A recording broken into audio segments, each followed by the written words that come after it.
Are you confused about estrangement? In this video, we're going to delve into this bewildering and very difficult situation.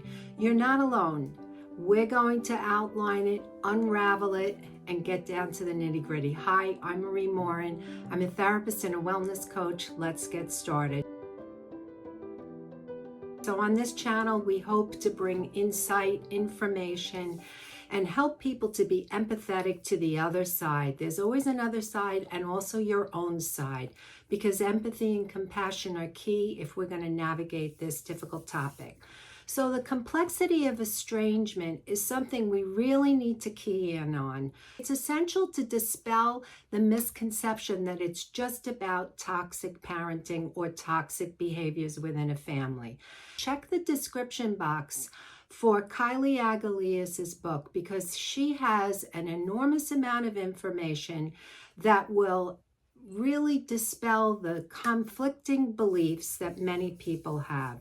There's a lot of stuff that goes into estrangement. All right, so a common foundation for many estranged adult children is childhood disconnection. We're starting with childhood and parent-child relationships, because that's a very common form of estrangement. So this lack of disconnection is something that's perceived due to a lack of emotional support, attention, or presence from their parents during their formative years. Feelings like they don't belong or fit into the family units become a defining theme. So key reasons for estrangement when parents are not toxic are excessive contact and dependence. That means, well, there's just a lot of things. We consider it this place of just a lot of communication. There's the reliance and dependence, one on the other sometimes, or one on one. There's also the enmeshment, and this is where there's blurred boundaries between parents and adult children, or parents and children, and it kind of makes this crossover between where is my identity, where is their self-identity, and they get all mixed up. I want you to watch my video, Family Estrangement, How to Set Boundaries with Your Estranged Adult Children. That will help if you're in that situation. There's also the part about differences in personal values. So this can happen in not only in parent-adult-child estrangement, but also with family estrangements. There's strongholds in differing values, such as political beliefs, sexual orientation, differing values on what kind of religion or no religion, or can you be an atheist or not an atheist.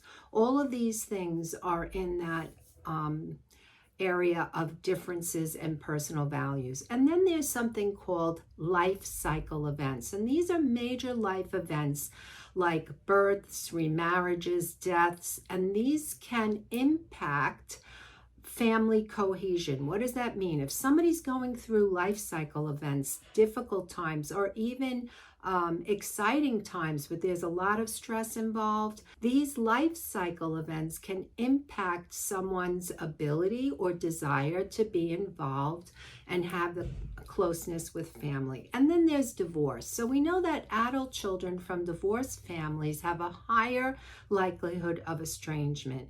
Pressure to take sides and the addition of new relationships creates strain in the relationship. And then there's parental alienation. So now, while we can consider the toxicity of the person that's doing the alienating, the person that has been alienated may have preferred and may have been very good at not alienating the other parent or talking badly about the other parent. So during divorce or separation, the definition of alienation is when one parent actively portrays the other parent negatively, leading the children to take sides based on misinformation. Watch my video, Estrangement from Alienation Causes Narcissistic Parents and Discord. And the seventh reason is stress pileup. So there could be challenging events that occur together and one right after another, right? So like something happens, maybe a house fire, someone loses their job, someone gets sick. it's sort of like a system overload, too many things happening one right after another or simultaneously, leading to strained relationships and eventual estrangement. The eighth reason is ineffective communication patterns. Now, in this way, we're talking about dysfunctional communication patterns, such as lack of problem resolution or frequent outbursts, somebody that can't really get their stuff together when they don't get what they want, expressing discontent a lot without allowing the other person to communicate, defensiveness. These are ineffective communication patterns. And then another reason is socio-historic and political legacy. What does this mean? It means that there are shifts in societal expectations. Now, beginning in the 1960s, there's been a lot of changes regarding whether adult children ought to be obliged to be in their family's life, as well as be in a relationship with their parents. And this has been a societal shift.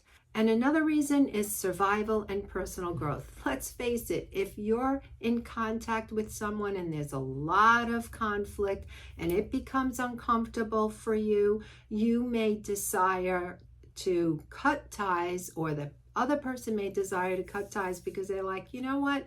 This is not good for me. I'm not really enjoying this. I'm out. All right. So it's a world shifting towards individualism where it's crucial to understand multifaceted reasons. There's insights from understanding these perspectives about estrangement, not just parent-child, but also family estrangement, that when there's differing, conflicting perspectives, we can get some insight and empathy. What's going on for the other person? It's like seeing the world in terms of, can I put myself in the other person's shoes? So let's do a disclaimer. If there's abuse, that's a whole different story. And you're going to want to watch my video on abuse so that you can get more information on that. There's no reason why anybody should be in abusive relationships.